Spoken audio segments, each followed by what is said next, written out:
The call came at 2:47 in the morning, and Hazel, not our Hazel, a different one. No. Let me start over the right way. Tatum Briggs had been awake for 19 hours straight when the man in the charcoal suit walked through the doors of Mercy General's oncology ward and told the front desk he owned it. Not metaphorically. He meant it literally. His name was Conrad Sterling. And everyone in Chicago knew that name the way they knew the name of the wind in February. You didn't have to see it to feel it. Sterling Capital had its fingerprints on half the hospitals in the Midwest, a shipping empire that ran through 3 ports, and a reputation that made city councilmen straighten their ties when his assistant called. He was 41 years old, unmarried, and the kind of man who didn't raise his voice because he didn't have to. Tatum knew none of this when she first saw him.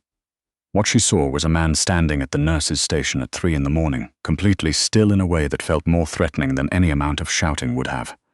She saw the 2 men behind him who weren't hospital staff. She saw the way Dr. Ellison, the attending physician who had made Tatum's life difficult for 6 months, was suddenly very interested in his own shoelaces. She was 26 years old. She had $42 in her checking account and a brother in a hospital bed 4 floors up. She was wearing scrubs that had seen better days, and her hair was coming out of its bun in 3 different places. She walked over anyway. "Can I help you?" Conrad Sterling looked at her for a moment. Not dismissively, not the way some of the visitors looked at nurses like they were furniture, but with a kind of focused attention that felt almost uncomfortable. "My father," he said. "Edmund Sterling. He was admitted 6 hours ago. I want to know his prognosis, I want to know who's treating him, and I want to know why no one has called me." "I can find that out for you," Tatum said. "If you'd like to have a seat." "I don't want a seat." She looked at him steadily. "Okay. Then stand right here, and I'll be back in 2 minutes. She felt his eyes on her back as she walked to the station. Edmund Sterling was in room 412. Pancreatic cancer, diagnosed 4 months ago at another facility, transferred tonight when his condition had deteriorated faster than anyone expected. The oncologist on call was Dr. Billionaire, who was currently in surgery and unavailable. The notes in his chart were sparse in ways that made Tatum's stomach tighten. Someone had been in a hurry, or hadn't been paying close enough attention, or both. She came back and told Conrad Sterling what she could tell him. She didn't soften it, but she didn't dramatize it either. She watched him absorb the information with that same stillness, and she thought, this is a man who has learned to feel things in private. "Who's his nurse tonight?" he asked. "I am," she said, "until 6. Something shifted in his expression, not softening exactly, more like recalibration. "Then I'll stay," he said. She didn't argue. She went back to work. Edmund Sterling was not what she expected. He was in his mid-70s with white hair and a face that had been handsome once and was distinguished now. He was awake when she came in to check his vitals at 4 a.m., lying in the dim light with his eyes open and his hands folded over the blanket with a deliberateness that reminded her, inexplicably, of her grandfather. "You're not Dr. Nair," he said. "No, sir. I'm Tatum. I'm your nurse tonight." "Conrad's outside, isn't he?" "Yes." Edmund made a sound that might have been a laugh. "He flew in from London. I told him not to." He paused, watching her adjust his IV line. "He doesn't listen to me. Most people don't listen to their parents," Tatum said. "I think it's in the manual." Edmund looked at her then, really looked at her and said, "You're tired. You're tired," he repeated, and this time it wasn't an observation. It was almost an apology. "Sit down for a moment." She shouldn't have. She had 4 other patients on the floor, but something in the way he said it made her pull the chair to the side of the bed and sit. "My son thinks he can fix this," Edmund said, "because he fixes everything. That's what he does. He finds the problem, he identifies the solution, he executes." He looked at the ceiling. "He's been trying to fix me for 4 months. Tatum didn't say anything. Sometimes that was the right answer. "I'm not fixable," Edmund said, not with bitterness, just with the plainness of a man who had made peace with something. "I've had a good life. I've done most of what I wanted to do. My only regret—" He stopped. "You don't have to tell me," Tatum said. "I know I don't." He looked at her again. "My only regret is that Conrad has spent 20 years building walls and I spent most of that time thinking it was a phase." He closed his eyes. "Will you tell him to come in?" "Not because I need anything. Just tell him to come in." She went to the door and found Conrad Sterling standing exactly where she'd left him, his jacket off now, his sleeves rolled up, a phone in his hand that he wasn't looking at. "Your father would like to see you," she said. He didn't say thank you. He just moved past her into the room, and she went back to the nurse's station, and she didn't let herself think about the way his voice had been. For just one moment, something other than controlled. At 5:45, Dr. Ellison came back on shift and pulled Tatum into the hallway. "Sterling's asked about a specialist," Ellison said, not looking at her. "Dr. Hargrove from Northwestern." He's requesting a full review of the treatment protocol. That seems reasonable, Tatum said. Ellison looked at her with the expression he reserved for nurses who said things that inconvenienced him. The current protocol is standard of care. I know, Tatum said. I also know his albumin levels have dropped faster than the chart predicted, and his last 2 pain assessments don't match what he's telling me when we talk. She paused. I'm not saying the protocol is wrong. I'm saying there might be something we're missing. The silence stretched between them like something about to snap. I'll note your concerns, Ellison said finally, in the tone that meant he wouldn't. Tatum went back to Edmund Sterling's room to do the end-of-shift handover. Conrad was still there, sitting now, the phone finally put away. Edmund was asleep. Conrad looked up when she came in. He talked to you, he said. Not a question. For a few minutes? Yes. What did he say? Tatum thought about Edmund's face in the dim light, the deliberateness of his folded hands. That he's proud of you, she said, which was only partly a simplification, and that he wishes he'd said it more.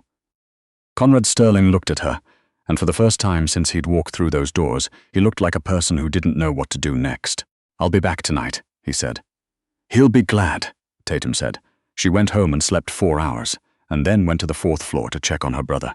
Danny Briggs was 22, which was too young for a spinal cord injury that had partially paralyzed his left side, and he had been in this hospital for 11 days, and every day Tatum did the math in her head, and every day the math didn't work. Her insurance covered some of it. The rest was a number she couldn't look at directly. Danny was awake, watching something on his phone with one earbud in. You look terrible, he told her.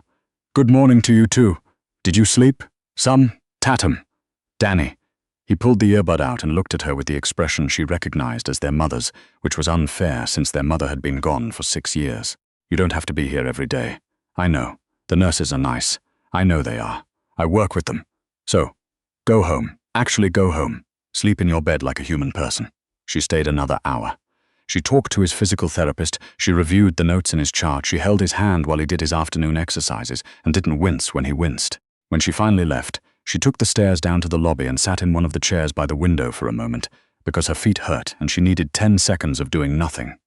That was where Conrad Sterling found her. He had a coffee in each hand. He held one out. She looked at it. How did you know I'd be here? I didn't. I was going to take the other one to the nurse's station. He shrugged, very slightly.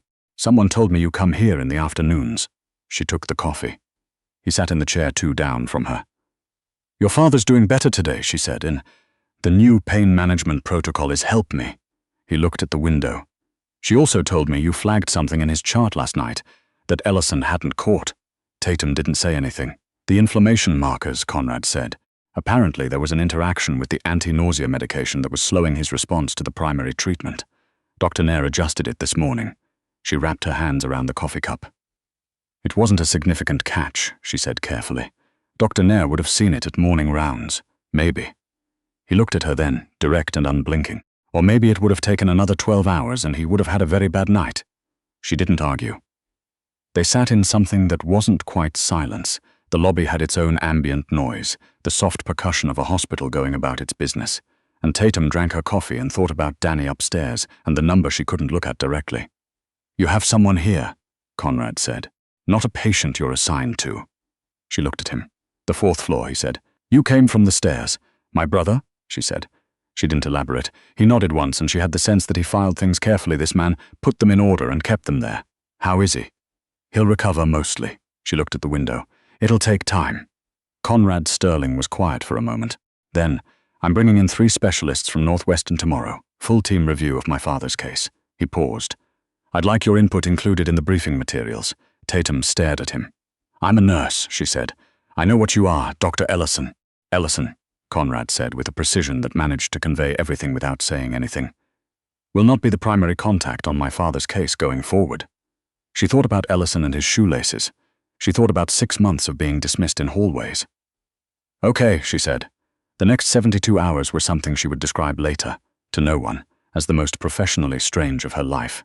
The Northwestern team arrived with the particular energy of specialists who were used to being the smartest people in the room. And they looked at Tatum's flagged notes with an attention that she wasn't accustomed to from that tier of physician. Dr. Hargrove, who was 60 and had a face like weathered wood, and seemed unimpressed by everything including Conrad Sterling's net worth, read through her observations twice, and then asked her 3 questions that she answered as precisely as she could. The pain assessment discrepancy, Hargrove said. You noticed this when? First shift.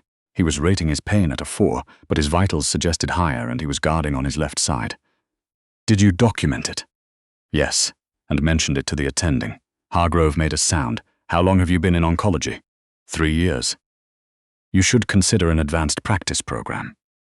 She didn't know what to say to that, so she said nothing. The review took 2 days. At the end of it, they adjusted Edmund's treatment protocol in 3 places. The medication interaction she'd flagged, a dosage recalibration that Hargrove said should have happened 6 weeks ago at his previous facility, and a shift to a more targeted anti-inflammatory that, according to the team, gave him a measurably better chance at a longer stable period. Not a cure. There was no cure, but more time and better time. Conrad was in his father's room when Tatum came in for the end-of-day briefing, sitting in the same chair as before. Edmund was awake and had more color than he'd had 3 days ago and was eating the hospital jello with the resigned expression of a man who had accepted his circumstances. Lime, Edmund said, holding up the cup. Why is it always lime? Red is cherry, and cherry is for children, Conrad said, without looking up from his phone. Cherry is delicious. I'll see what I can do. Tatum updated Edmund's chart, answered his questions. He had good questions, precise ones, the kind that told her he'd been listening carefully to Hargrove's team and was almost to the door when he said her name. She turned. Dr. Nair told me what you did, Edmund said. The first night, I just did my job. He said it the way people say it when they don't believe you but are too polite to argue. Come here a moment. She went back to the side of the bed. Edmund reached out and patted her hand once the way her grandfather used to, brief and certain. Thank you, he said, for sitting down. She understood what he meant. The billing office called on a Thursday. Tatum stood in the hospital corridor with the phone pressed to her ear and listened to a number that she had been avoiding looking at directly for 11 days, and now she couldn't avoid it anymore because it was being said to her out loud. Danny's insurance covered 60%. The remaining 40 was not a number she could manage on a nurse's salary, not with her rent, not with the car payment, not with any version of math she could make work. She said she understood. She hung up. She stood in the corridor for a moment. Then she went back to work because there was nothing else to do. Conrad was in the lobby again at the end of her shift. She didn't know if this had become a pattern or a coincidence. He had coffee again. He looked at her face when she came down the stairs and something in his expression changed. What happened, he said. Nothing. Long day, Tatum. She looked up at him. He almost never used her name. The one time he had before, she'd noticed it, the way it sounded different in his mouth than it did in anyone else's. Billing called, she said before she could stop herself. About my brother. He waited. She told him the number. She wasn't sure why'd. Maybe because he was the only person standing there. Maybe because he had walked into this hospital 10 days ago and she had stopped, being invisible to him, and she didn't know what to do with that. He listened. He didn't wince, didn't react to the number, just absorbed it, with that stillness of his. Let me. No, she said immediately. He stopped. I'm not asking for anything, she said. I wasn't asking. I was just. She pressed her lips together. I'm sorry. That was unprofessional. It wasn't. It was. You're a patient's family member. I'm aware of what I am. He looked at her steadily. And you have spent 11 days taking care of my father with more attention and competence than anyone else on this floor. That's also a thing that I'm aware of. She didn't say anything. I know you'll say no, Conrad said. So I won't insult you by offering money. He paused. But my legal team handles hospital billing disputes. There are almost always avenues that don't get communicated to patients or families. If you would permit me to have them look at your brother's account. Why? The word came out sharper than she intended. But she meant it. He seemed to consider the question seriously. Because my father is alive and more comfortable than he would have been if you hadn't sat down with him at 4 in the morning, and I don't forget things like that. He held her gaze. And because I'd like to. She looked at him for a long moment. I'll think about it, she said. The call came 2 weeks later, not from Conrad but from his assistant, a brisk woman named Lorraine, who explained that the billing department had erroneously applied the wrong insurance classification to Danny's admission. A coding error, apparently not uncommon, apparently correctable, and that once corrected, Danny's out-of-pocket responsibility would drop to a number that Tatum could actually look at directly. She sat in her car in the hospital parking garage and stared at the number on her phone screen for a very long time. Then she went back inside. Edmund Sterling was being discharged that afternoon. Not because he was cured, but because he was stable enough for home care, and because Conrad had arranged a level of home care that Tatum suspected was more comprehensive than most hospital floors. She helped with the discharge paperwork. She reviewed the home care instructions with the nurse who would be taking over. She said goodbye to Edmund in his room, and he held her hand for a moment in that brief, certain way, and she thought about her grandfather again and didn't let herself cry until she was out of the room. Conrad was in the hallway. She had known he would be. She didn't examine that too closely. "He's going to be okay," she said, which was both true and not true in the way that it always was. "The new protocol is working. He's got time, I know." He looked at her. "Dr. Hargrove wants to know if you've looked at accelerated NP programs." She blinked. "He called you about me. He emailed me about you." A pause.